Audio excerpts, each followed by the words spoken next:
জি, আমি ফয়সাল করিম মাসুদ। বিগত 12 ডিসেম্বর ওসমান হাদির নামে যে ব্যক্তির হত্যা মামলা আসামি আমাকে করা হয়েছে, আসলে আমি এই মামলার সাথে এই ওসমান হাদির যে হত্যা, এই হত্যার সাথে আমি কোনোভাবে প্রত্যক্ষ বা পরোক্ষভাবে জড়িত না। এটা পুরোটাই একটা মিথ্যা বানোয়াট একটা নিউজ বা যেটাই বলেন আসামি আমাকে করা হয়েছে। করার পিছনে বেশ কিছু কারণ আছে, কারণ আমি তার প্রচারণে ছিলাম। আমি তার অফিস বলেন, আড্ডাখানা বলেন, যেটাই বলেন আমি সেখানে ছিলাম। সেখানে থাকার পিছনে মূল কারণটা হলো, আপনারা জানেন যে আমি অ্যাপেল সফট আইটি নামে একটা প্রতিষ্ঠানের মালিক। বিগত 10-12 বছর ধরে এই প্রতিষ্ঠান আমি চালাচ্ছি। এই প্রতিষ্ঠান থেকে আমি প্রায় 20-30 কোটি টাকার কাজ করেছি, উইদাউট তদবির, সুপারিশ ছাড়াই। কারণ আমি ব্যাটল অফ 71-এর প্রতিষ্ঠাতা। ব্যাটল অফ 71-এর মতো একটি গেম বানিয়ে আমি বাংলাদেশে জাতীয় পুরস্কারও পেয়েছি। আমি সফটওয়্যার ইঞ্জিনিয়ার, আমি এমবিএও করেছি। এখন কথা হচ্ছে সেটা না, কথা হচ্ছে যে আমি সেখানে কেন গেলাম। সরকার পতনের পর আমার ব্যবসা প্রতিষ্ঠানে অনেক লস হয়, যেখানে আমি ঋণগ্রস্ত হয়ে যাই। তো আমি কিছু কাজ, নতুন কাজ, আইটির কাজ জমা দিয়েছি। তো আমি তাদেরকে জমা দেওয়ার পর আমি দেখলাম যে তদবির সুপারিশ এখন দরকার হবে, কারণ যেহেতু আমার ব্যক্তিগত প্রোফাইলে এখন কোনো কাজ হচ্ছে না। তো আমি ওসমান হাদির ওখানে যাই, তার সাথে কথা বলি। বলার পর সে আমাকে আশ্বস্ত করে বলে যে সে আমাকে কাজ পাইয়ে দিবে। এই বাবদ সে 5 লাখ টাকাও চায়। আমি 5 লাখ টাকা দিই তাকে। নগদ চেয়েছিল, আমি নগদই দিয়ে দিয়েছি। দেওয়ার পর সে আমাকে বললো, ভাই আপনি অ্যাজ এ ডোনার হিসাবে আপনি আমার যেই প্রোগ্রামগুলো হয় নির্বাচনী প্রচারণা, একটা অফিস দিয়েন, বা প্রচারণে মাঝে মধ্যে একটু ছেলে পেলেরে হাদিয়ে দিয়েন।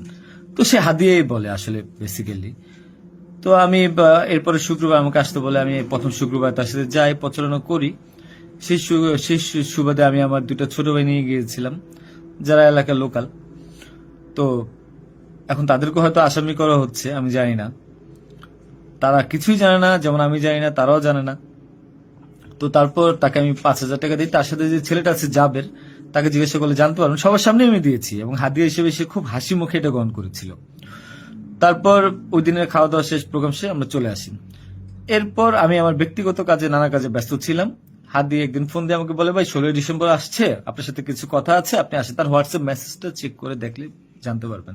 আমি কিন্তু তার নেক্সট শুক্রবার দিন, মানে আমি বৃহস্পতিবার দিন আমি কিন্তু যাইনি। সে আমাকে ফোন দিয়ে নিয়েছিল যে আপনি আসেন, এসে আপনি দেখেন যে আপনার সাথে কিছু কথা আছে, আপনার কাজটার বিষয়ে কিছু কথা আছে, আর আমাদের 16 ডিসেম্বর প্রোগ্রামে আপনি একটু হেল্প লাগবে। তো আমি যাই। সাথে আমার বেসিক্যালি আমি বাইক চালাইতে পারি না, সেজন্য আমার যে বাইক, সেই বাইকের একজন চালক ছিল, ওটা আমার খুব ক্লোজ ছোট ভাই, আমার খুব স্নেহের, আলমগীর। এবং তাকে নিয়ে যাই সাথে করে।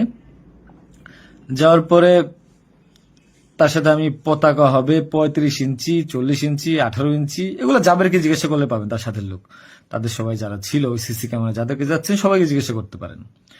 এবং তাকে 250 গেঞ্জি বানিয়ে দিতে হবে, এই জন্য কত টাকা লাগবে ডিটেল।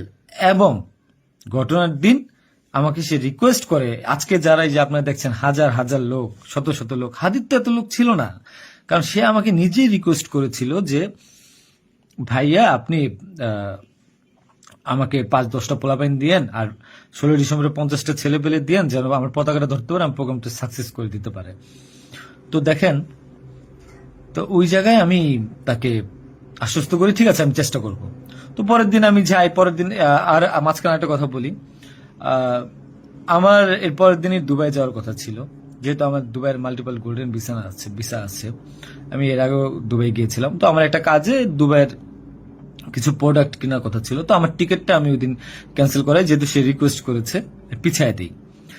তো সেই বাবদে যেহেতু 10টা বাজে প্রোগ্রাম, তো আমি ভোরবেলায় বের হই, আলমগীর আমার বাসায় ছিল। আর আমার ওয়াইফ, বাচ্চা যেহেতু নরসিংদীতে থাকে, 5ই আগস্টের পর তারা ওখানে সেটেল করে দিয়েছিলাম। তো থাকার পর সুবাদে আমি আমার বোনের বাসায় উঠেছিলাম। আমি কিন্তু অন্য কোথাও যাইনি, আমার বোনের বাসায় উঠেছিলাম ওদিন রাতে। তো ওই বাইক নিয়ে যাই, যেহেতু বাইকটা আমি কিনেছি। তো এর নাম রেজিস্ট্রেশন হয়নি। তো আলমগীর বাইকটা চালায়, আমাকে নিয়ে যায়। তো ভোরবেলা আমরা একটা উবার ডেকে আমরা একটা রিসোর্টে যাই, এটাও সত্য। ওই রিসোর্টে যে মেয়েটা ছিল, ওই মেয়েটা বেসিক্যালি আলমগীরের গার্লফ্রেন্ড। কারণ আলমগীর আমি দুবাই চলে যাওয়ার পর সে যেহেতু এলাকায় থাকতে পারছিল না, তার একটু বাইরে থাকতে হবে। তো মেয়েটা তার কাছে একটা হেল্প চায় বাসা ভাড়ার জন্য।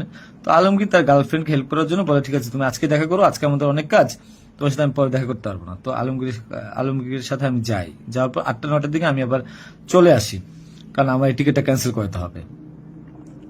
আবার হাদির প্রোগ্রামে যেতে হবে, ছেলে পেলে নিয়ে যেতে হবে। তো আমি প্রিপারেশন নিয়ে সকালবেলা চলে আসি।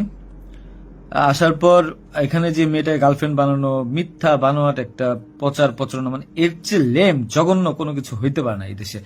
মানে আমাকে আসামি করেছেন, ভালো কথা করেন, কিন্তু এইরকম মিথ্যা মানুষের কলঙ্ক দেওয়ার কোনো মানে নেই। সতরা জানেন ওই মেয়েটা গরিব একটা মেয়ে, মেয়েটাকে ফাঁসাচ্ছেন,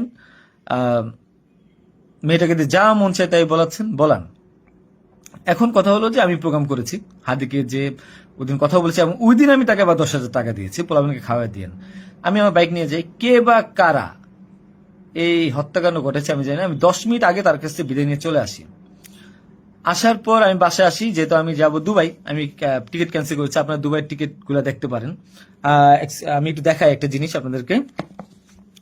এই যে দেখেন আমার দুবাইয়ের মাল্টিপল ভিসা।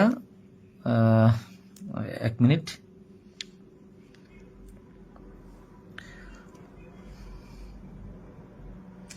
এই যে দেখেন আমার দুবাইয়ের মাল্টিপল ভিসা। হ্যাঁ, ওকে। আমি এখান থেকে ক্যামেরা যেহেতু দেখা যায় না, আমি এখান থেকে দেখাই। এই যে দুবাইয়ের মাল্টিপল ভিসা আমার স্পষ্ট আছে, দেখেন। ঠিক আছে, দেখেন। আরো ভালোভাবে যদি দেখাইতে চাই তাহলে দেখতে পারবেন কিনা আমি জানি না, একটু ভালোভাবে দেখেন। যাই হোক, এটা আমার দুবাইয়ের ভিসা। তো এরপর আমি এই যে আমার দুবাইয়ের ভিসা, আমার ওদিন টিকিট ক্যান্সেল করি এবং আমি যাবো আমার কাছে বিদায় নিবই স্বাভাবিক। আমার ভাগিনা একটা আছে 5 বছর বয়স, সে আমার মোবাইলটা ফেলে দেয়। মোবাইলটা ফেলে দেওয়ার কারণে যেটা হয়েছে যে আমার এই মোবাইলটা নেওয়ার জন্য আমার দুই ভাগিনা খুব দৌড়ঝাঁপ করে মোবাইলটা নিয়ে আসে। আমার কাঁধে ব্যাগ ছিল, এখন ব্যাগকে অস্ত্রের ব্যাগ বানিয়ে দিচ্ছে, কিচ্ছু করার নেই আমার, যা বলবে তাই সত্য।